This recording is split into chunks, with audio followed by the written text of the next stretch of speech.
Let's say you were doing the running long jump and you need to jump as far as possible, so that we're talking about level horizontal range here. We're talking about this formula here. How can we maximize that R value? Well, what are all the variables in this formula? There's the V1, that is your launch speed. And so that just means like jump as hard as you can, basically. Uh, so there's like a maximum limit to that, and you can train to try to get that better. But let's say um, the, the the competition is today, so you're only gonna run as fast as you can at this point. You cannot make that go any faster. There's a G in this denominator here, so if you could lower that, that would be great. You would increase your range, but you cannot lower that. That's 9.8. You're not lowering that. That's a constant for Earth. The other variable here is theta. So that's actually something that you actually can change day to day. Like that's the angle you jump at, and what's your strategy going to be? Are you going to try to get a 30-degree angle? Do you think that's going to produce the farthest range? Or are you going to go for like 60 degrees?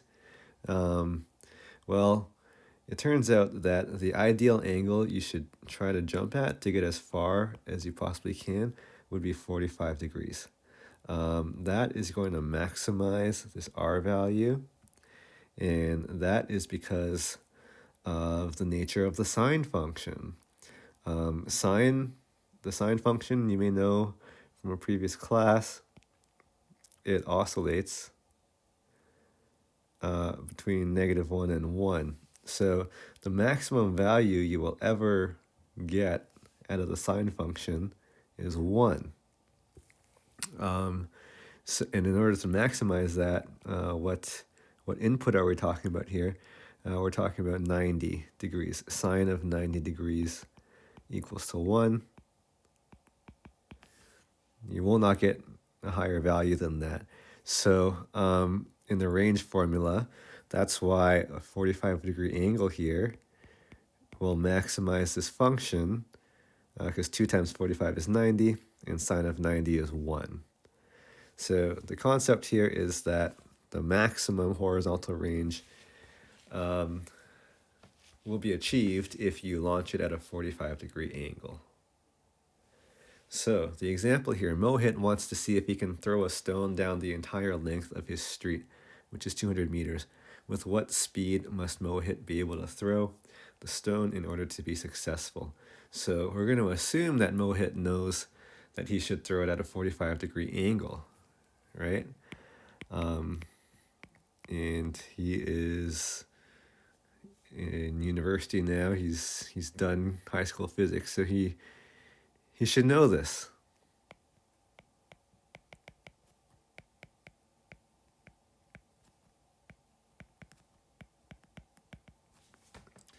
Then we can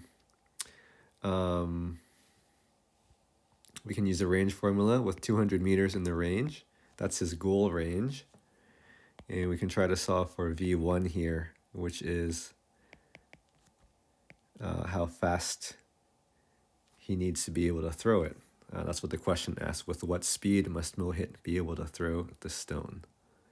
So this is 2 times 45 degrees here, which is 90 degrees, over 9.8. So sine of 90 is equal to 1, as we discussed earlier, so that anything times 1 is itself. So I can kind of just cross it out from the equation we're solving here. And it just comes down to multiplying 9.8 to both sides. So it'll be 200 times 9.8, which will be, sorry, there's a squared here I'm missing, because yeah, that's a big deal.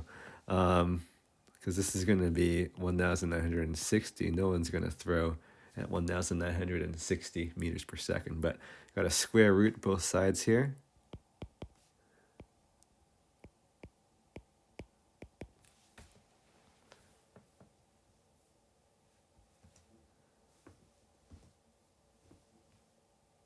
Just getting my calculator up.